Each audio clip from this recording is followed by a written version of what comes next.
This is Simply Lovaii, and you're listening to the expert with a heart. Welcome to Simply Lovaii. This is a podcast series that aims to do plenty of things. One of those is to simplify ideas related to money, wealth management, and then some. But why am I telling you what the podcast is all about? A podcast that actually has a name of the expert that we are going to feature, who's going to share his wealth of decades worth of wisdom, I would imagine. Lovaii Navlakhi is here. He's the person who's going to walk us through different stages of our life, different aspirations, and what our strategy with respect to money should be all about. I think that is what I think Simply Lovaii is all about. Welcome to the show, by the way. Lovaii, what do you think we are attempting to do over here? I think it's important that people understand what to do with money, what to do with situations they face regarding money. Sometimes it's not just money, it's also life that's happening, and they are pretty much intertwined. And I think when I started off my business, it was all about financial literacy, explaining what money is all about. Nobody understood the concept of financial planning. It's evolved over time, and I think apart from knowledge, I think the biggest contribution or value that we would like to bring is the value of experience, of people having gone through certain journeys of theirs while we've helped them. And we realized that the first person who went down the new path faced a roadblock. And hey, let me warn somebody else that while you're going down this path, just be careful at this point, there is a roadblock. All right. Now, we are going to begin this series with a very important consideration, which is the time of the year that we are in. And obviously, people have been harassed by HR professionals, that they're never going to forgive me for this, to file in their own better interest their paperwork with respect to finances for the upcoming year. What's your advice to people on being proactive year end? What pointers would you give them? 3 things to simplify the matter. Okay, so I think the first thing you have to remember is that in the past, and I think even some of the people even today, were driven by considerations of how to save tax. And you say, I have to make this particular investment, I have to submit this proof, and that will help my tax get reduced. And I don't think that's your primary driver. It is a driver, it helps if there is something that you have done which will help you save tax, but I don't think that's the primary driver. The important thing is to understand what your purpose in life is, where you need to invest for what reason, and then look at that investment from a post-tax point of view. So I think at the year end, the key thing to possibly do is to plan for next year, because now it's pretty much too late other than, okay, let me get the documentation and pass it on. I think that's very crucial. So when do you need to really get your act together when it comes to planning for the next year? What is a good time of the year? Let's just say that mid-March is a bit too late. Now is when you're already furnishing the details required of you. When should you have done all of this? I think when you get your revised letter, if you got a revised letter, you looked at your salary at the beginning of the year in April, looked at what the tax rules are for the year, post the last budget, and then said, okay, what is it that I can do to optimize and reduce taxes, keeping in mind my goals? So I think it's beginning of the year really that you need to do. And what it does in terms of help is that it also puts down what you need to do in terms of cash flow. When do I need what quantum of money, to make sure that I, let's say, paid an insurance premium and I got some rebate, or I wanted to invest in the equity-linked saving schemes of mutual funds, and they are equity. So what happens is, if you ticked in the box that I will invest this amount, 1.5 lakh in ELSS scheme, and you start doing it in March, like it's right now, the markets are much higher than they were in April.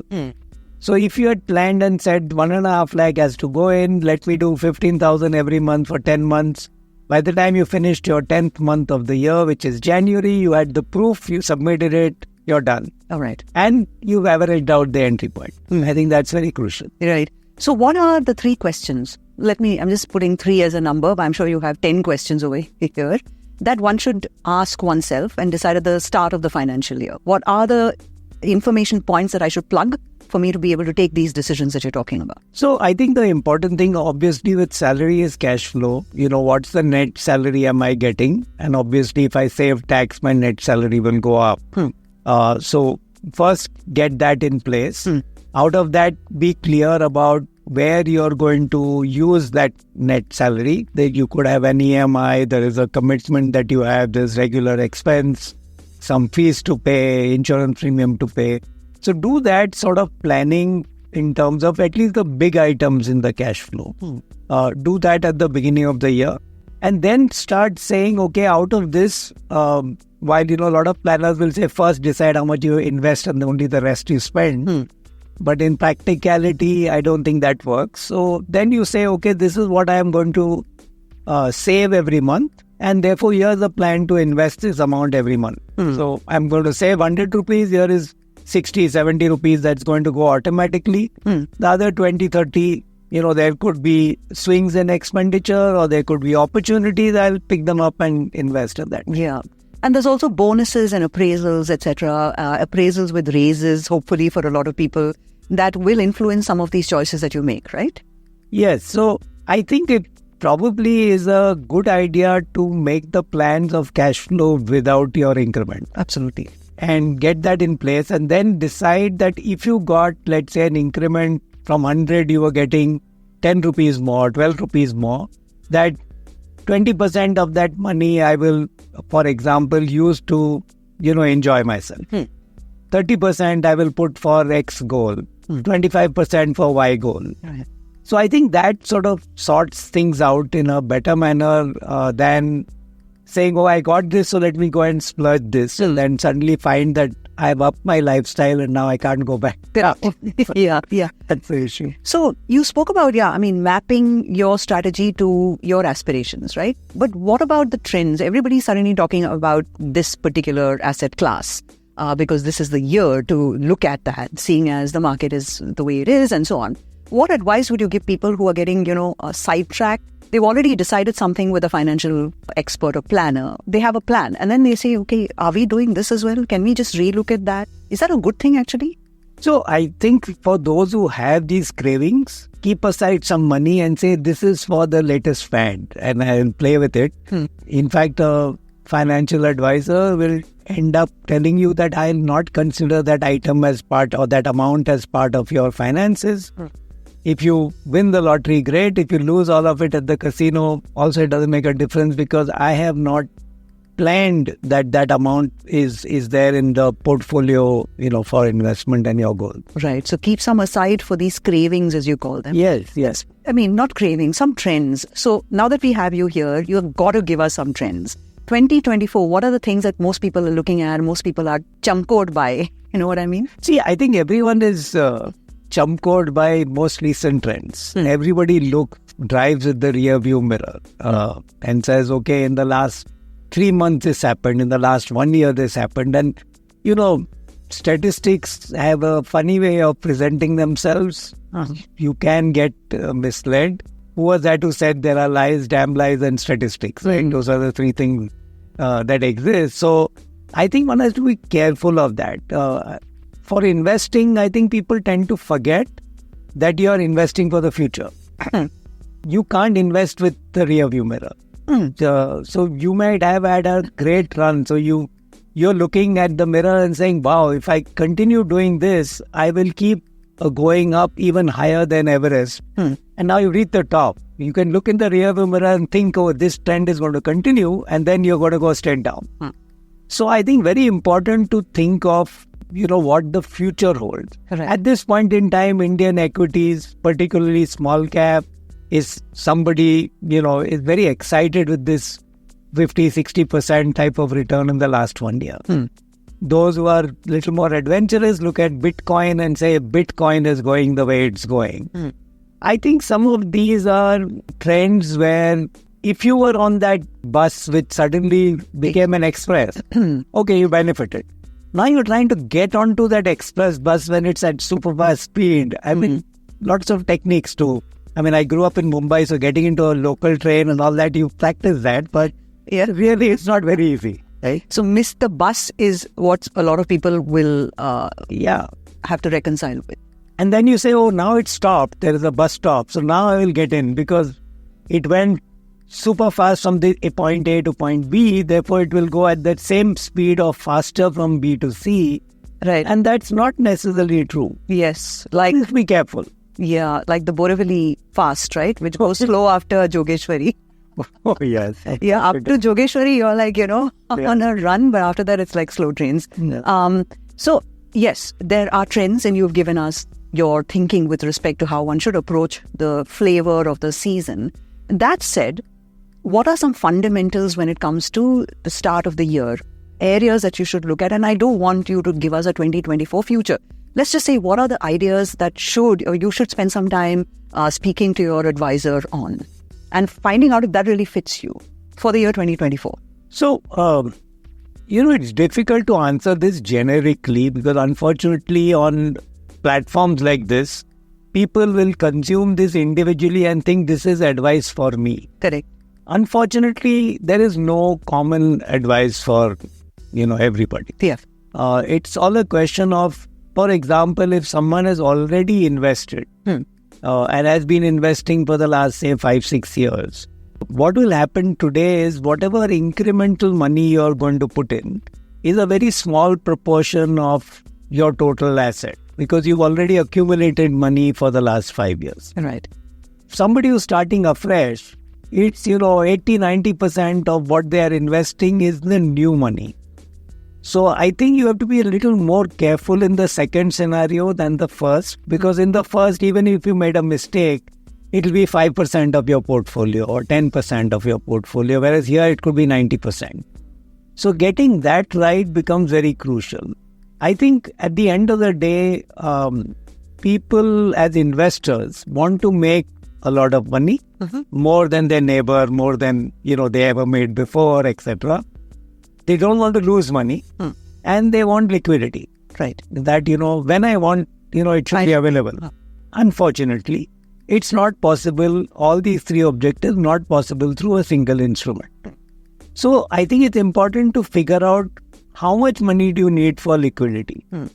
Yeah, I might need the money any point in time. No, some quantum. I mean, are you going to buy an airplane or are you going to buy a two-wheeler? So, okay, the two-wheeler money, I might, I want to upgrade, I want to do it. Great. So, I want that amount. I want to protect downside. There's a certain amount that I want because that gives me peace. And when I say protect downside, I need to ensure I get returns after tax, after inflation. So, it's positive. It's my purchasing power of money is growing and it's positive. And then there is a third element of I want to make money. Now, for some people who have larger income and higher savings, they can possibly allocate more to this third bucket. Right. It tends to be the first bucket that people look at, but I think it should be the third. For some people who are struggling, it will be a smaller amount. And I think it's important to have some discipline around this investing. How much money do I put? Where do I put it? And like I said, if there is the tendency to follow trend, then keep some money for that and say, oh yes, a small cap has done very well, I'll put money there. We think there is a fair amount of risk in putting more money in small cap today, but who knows, we may be early in predicting that it's not a good time. So 3 months you might make a lot of money. So do you have the discipline to take it out when it happens? I don't know. All right. So if you were to say, these are the simply unavoidable conversations around your own finances that you should be having this year, what are the top 3 conversations you should be having? So very important that you, sit with the family and arrive at what are the common goals that you are wanting to pursue in life. If you've not already done that, you might also have individual goals. So you have, maybe your spouse has, your major child has. Okay, they may be individual, but there are some common goals as well. So identify those and then say what is the blocks of money that I am putting aside to ensure that, because these are the important things that I want to achieve. And I need to block large chunks of money for that purpose because those are priorities for me. So if I do that as the first exercise, the bias in me tells me get a good financial advisor as well, because I don't think you can do this on your own. It's very difficult to be your own sort of doctor. Right. So get that advisor and sort of have conversations about why a particular thing is important to you. What would happen if some of the risk elements come in the way? If you fall ill and you are the person in the family who's taking care of all the financial decisions, does the other family member know how to continue? Okay. Those things are important.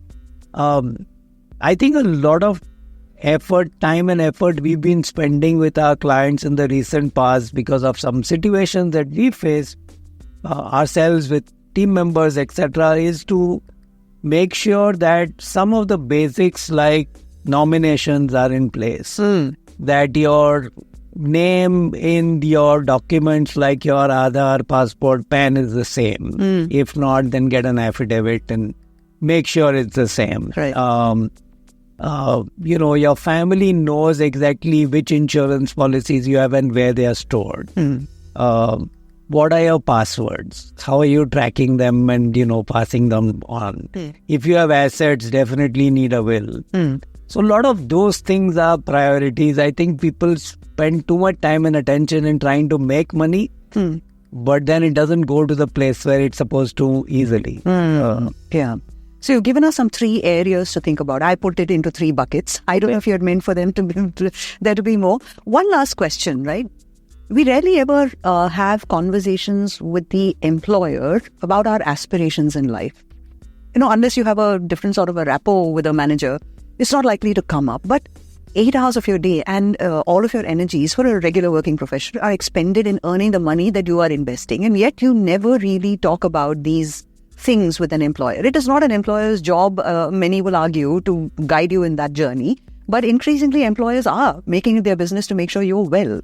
And well, physically, mentally, socially, and financially. And they are providing support to people to plan their lives better. Is that a conversation that a working professional should be having every now and then with the boss to make sure that their financial aspirations are somehow addressed by the organization you're working for? I'm talking because appraisals and all of that will come up in upcoming episodes. I thought I should leave our viewers with that thought. So I think that, it's important to have that conversation and it certainly helps. And I think one of the things that we've figured out is that, organizations which take care of financial and other wellnesses of their team members, attrition rates drop. So there is data on that. Now, unfortunately, somebody has to sort of bell the cat and say, I'm leading this exercise. I think for individuals, it's important that apart from a financial advisor, you have a therapist. So you need somebody to talk to who is not going to be judgmental. Now, if you can find a buddy in the organization, great. But then that buddy needs to understand how to read the signals from what you are saying and help you. Because I think we are ultimately all social beings, and if we feel we are alone, it's a big problem. And very often when situations face us, we think, oh, why me? This is only me. Till you find, there is a support group for X, Y, Z. And, sometimes you're not aware. So, important, I think, to have this conversation. It's much deeper than just the manager having a conversation with you about aspiration. Right. And that's the note I think we leave everybody with, Lovaii. But upcoming episodes are going to be about what you should do with that bonus, should you get it. And God willing, you will get it. Coming soon. A lot of disappointments obviously will be there, but you're always working towards some bonus, if not this year, next year, right? So that's a conversation. Retirement planning in the context of this time of the year, all of that is what we will discuss in upcoming episodes. But this is Simply Lovaii. That was an episode of the Simply Lovaii podcast series. Expert with a Heart.